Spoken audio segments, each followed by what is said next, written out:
जय माता दी भक्तों, आज तीसरा नवरात्रा है। माँ दुर्गा की तीसरी शक्ति है माँ चंद्रघंटा। इस दिन माँ चंद्रघंटा की पूजा की जाती है। माँ चंद्रघंटा अपने मनमोहक रूप के लिए प्रसिद्ध है। देवी भगवती पुराण में माँ दुर्गा के तीसरे स्वरूप माँ चंद्रघंटा के स्वरूप के बारे में बताया गया है। माँ चंद्रघंटा के स्वरूप की बात करें तो माता के गले में सफ़ेद फूलों की माला सुशोभित है। वह बाघ पर सवार है।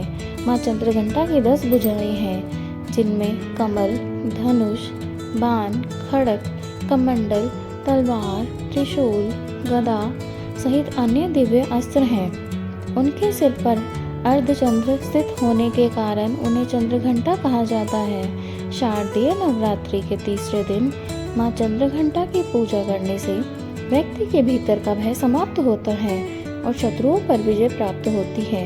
इसके अलावा रात्रि के तीसरे दिन माँ चंद्रघंटा की विधिवत पूजा करने के साथ साथ व्रत कथा का पाठ करना आवश्यक चाहिए। ऐसा करने से शुभ फल की प्राप्ति होती है।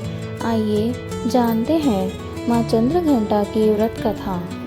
पौराणिक कथाओं के अनुसार जब महिषासुर ने अपनी अपार शक्ति के बल पर तीनों लोगों में उत्पात मचाना शुरू किया, तब उसका अहंकार इतना बढ़ गया कि उसने स्वयं को अजय मान लिया।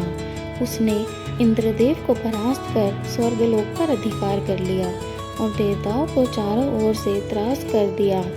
उसके अत्याचार से न केवल देवता बल्कि मानव और ऋषि मुनि भी भयभीत रहने लगे। चारों ओर हाहाकार मच गया और धर्म व्यवस्था पूरी तरह अस्त व्यस्त हो गई। इस संकट की घड़ी में सभी देवता एकत्र होकर ब्रह्मा, विष्णु और महेश के पास पहुँचे। उन्होंने महिषासुर के आतंक और अत्याचारों की कथा सुनाई। देवताओं की पीड़ा सुनकर त्रिदेव अत्यंत क्रोधित हो उठे। उनके क्रोध की ज्वाला से उनके मुखमंडल से प्रचंड और दिव्य ऊर्जा प्रकट हुई। यह ऊर्जा तेजोमय प्रकाश के रूप में एकत्रित होकर एक अद्वितीय और अलौकिक स्वरूप वाली देवी में परिणित हुई। यही देवी आगे चलकर माँ दुर्गा के नाम से विख्यात हुई। देवी को युद्ध के लिए सशक्त करने हेतु सभी देवताओं ने अपने अपने दिव्य अस्त्र शस्त्र उन्हें अर्पित किए। भगवान शंकर ने उन्हें त्रिशूल प्रदान किया। भगवान श्री विष्णु ने सुदर्शन चक्र, इंद्रदेव ने दिव्य घंटा, सूर्य ने तेज और तलवार दी।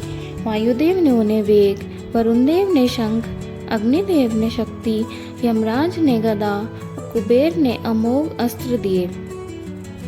अन्य देवताओं ने भी अपनी अपनी शक्तियाँ और शस्त्र माँ को अर्पित कर उन्हें अद्वितीय सामर्थ्य से संपन्न किया। साथ ही हिमालय ने देवी को सिंह रूपी दिव्य वाहन प्रदान किया, जिससे वे रणभूमि की ओर प्रस्थान कर सके।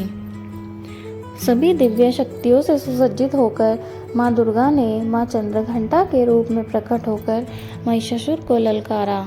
एक ओर असुरों की विशाल सेना थी और दूसरी ओर माँ की अद्वितीय तेज। युद्ध कई दिनों तक चलता रहा। अंततः माँ ने अपने त्रिशूल और अन्य दिव्य अस्त्रों के प्रभाव से महिषासुर का वध कर दिया। महिषासुर के वध के पश्चात देवताओं और ऋषि मुनियों ने देवी को धन्यवाद किया और उनकी स्तुति की। देवताओं को उनके भय से मुक्ति मिली और तीनों लोकों में शांति और धर्म की पुनः स्थापना हुई। इस प्रकार माँ दुर्गा ने न केवल महिषासुर के आतंक से मुक्ति दिलाई, बल्कि यह संदेश भी दिया कि जब जब अधर्म और अत्याचार बढ़ेगा, तब तब दिव्य शक्ति, धर्म और सत्य की रक्षा के लिए अवश्य अवतरित होगी। आइए अब जानते हैं माता के मंत्र के बारे में। ओम देवी चंद्रघंटाए नमः। इस दिन सुनहरे या सफ़ेद रंग के वस्त्र पहनना अच्छा समझा जाता है और माता को प्रसाद में खीर का भोग लगाएं।